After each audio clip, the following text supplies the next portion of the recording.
At alam mo, hindi makikinabang ang anak mo sa mga korap na politiko kasi ang nakikinabang lang nun yung mga anak ng mga korap na politiko.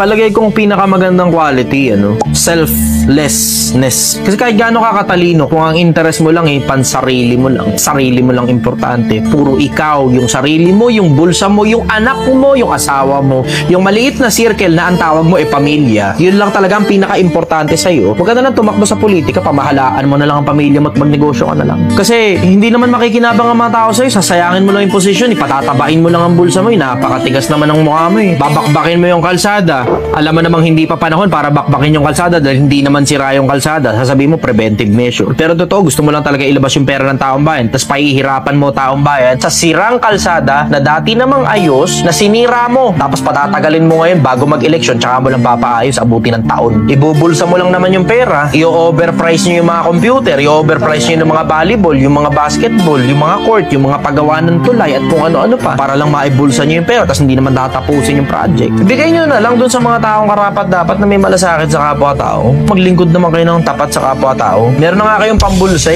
Understood na yun na merong certain percentage na pambulsa. SOP kung tawagin. Alam na namin yan. Alam na namin mga ordinaryong taong bayan yung tinatawag yung SOP. Pero labas sa SOP, ipaglingkod nyo naman sa kapwa-tao. Hindi puro bulsa nyo lang yung pinatatabahan nyo. Katitigas naman ang mga mukha ninyo. Mga kapwa-tao naman, huwag kayong bumoto dun sa mga binibili yung boto ninyo kasi alam nyo babawiin lang naman nila yung pera sa politika Pag masyado nang malaki yung nagastos ng politiko, alam mo nang babawiin lang yan yung pera. Sana bumoto ka naman ng maayos para umusad naman yung mga kinabukasan ng mga anak ninyo. Yung mga anak ninyo importante. Alam mo anak mong importante. At alam mo hindi makikinabang ang anak mo sa mga korap na politiko kasi ang nakikinabang lang nun yung mga anak ng mga korap na politiko.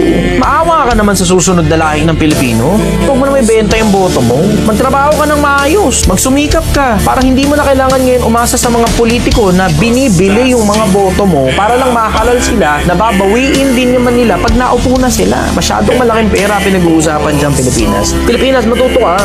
Sana pumili naman kayo ng mga maayos sa politiko. Kayo naman mga politiko, sana ayusin nyo naman yung servisyo nyo. Hindi lang para sa mga sarili nyo, hindi lang para sa mga anak ninyo, sa mga kamag-anak ninyo, kundi doon sa mga constituents na pinaglilingkuran ninyo. Kaya nga tinawag na public servant. Yun naman, di ba?